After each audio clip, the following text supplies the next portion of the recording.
জুবিন গাৰ্গৰ মৃত্যুৰ বাতৰি পোৱাৰ দিনাখনেই মই গৰিমাক লগ পাবৰ কাৰণে আহিছিলোঁ। মাজৰ এই সময়ছোৱাত গৰিমাক মই লগ পোৱা নাছিলোঁ, যদিও মাজে মাজে কথা বতৰা পাতি আছিলোঁ। আজি সম্পূৰ্ণ ব্যক্তিগতভাৱে মুখ্যমন্ত্ৰী হিচাপে নহয়, এজন জুবিনৰ অনুৰাগী হিচাপে বা জ্যেষ্ঠ ভাতৃ হিচাপে গৰিমাৰ লগত কিছু সময় কটালোঁ। জুবিনৰ ভনীয়েক পামেৰ লগতো কিছু সময় কটালোঁ। জুবিনৰ পিতৃ দেৱতাকো প্ৰণাম জনালোঁ। আৰু আজি কোনো মোৰ ইয়াতে অফিচিয়েল ভিজিট নাছিলে, সম্পূৰ্ণ ব্যক্তিগতভাৱে কিছু সময় কটাম বুলি আজি আহিছিলোঁ। আৰু এঘণ্টা সময় গোটেই পুৰণা কথা বতৰা পাতি কটালোঁ। আৰু গৰিমা কলেজত মোৰ লগত একেলগে পঢ়িছিল, কটন কলেজত। মই ছিনিয়ৰ আছিলোঁ আৰু গতিকে বহুত দিনৰ পৰা জুবিন গৰিমাক মই ভাল কৰি জানিছিলোঁ। গতিকে অকণমান মনৰ যিটো কয় দুখৰ সমভাগী হোৱা, সেইটো কাৰণে ইয়াত আহিছিলোঁ। আৰু বাকী কোনো কেছ গোচৰ এইবিলাক আমি একো পতা নাই, খালি ব্যক্তিগত যিখিনি দুখৰ সমভাগী হোৱাৰ যিটো প্ৰচেষ্টা সেইটোৱে আছিলে। State Government of Assam has constituted a judicial commission under the chairmanship of sitting judge of Guwahati High Court, Sri Soumitra Saikia, so that anyone who wants to speak or who wants to provide us with any information relating to the mysterious death of Jubin, they get a platform. Also, the sitting judge will have an opportunity to oversee the CID proof. If it's kind of a body which will also take care of the proof.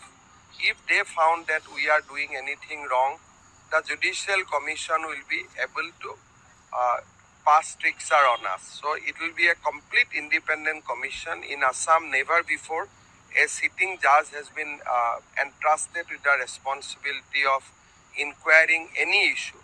So this is the first instance in the state of Assam, and I hope that we will be able to bring everything into the public domain once investigation is completed.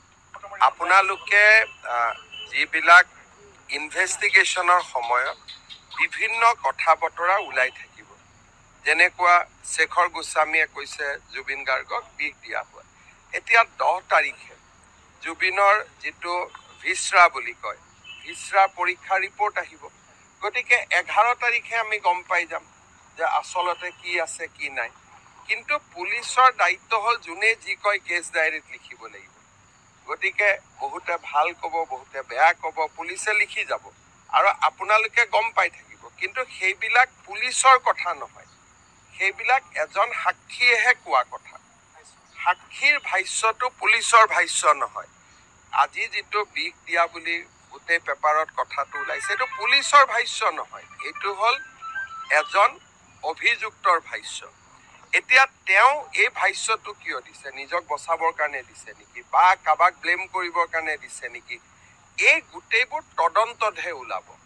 আজি এতিয়া আমাৰ আটাইতকৈ বেছি চিন্তাটো এটা পইণ্টতে লাগি আছে, ছিংগাপুৰত থকা অসমীয়া লোকসকল ইনভেষ্টিগেশ্যনৰ কাৰণে আহিবনে নাই।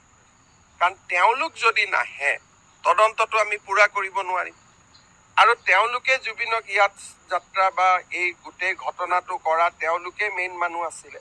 গতিকে এতিয়া অসমবাসী ৰাইজে হেঁচা দিব লাগে ছিংগাপুৰৰ অসমীয়া সমাজখনক, যাতে তেওঁলোকক পঠিয়াই দিয়ে। বাকীটো আমি যাক আনিব পাৰিলোঁ আনিলোঁ, কিন্তু এওঁলোক ছিংগাপুৰত বহি আছে আৰু দুই এজনে আমাক লিখিছে এইটো অসুবিধাৰ কাৰণে আহিব নোৱাৰোঁ, অমুক নোৱাৰোঁ।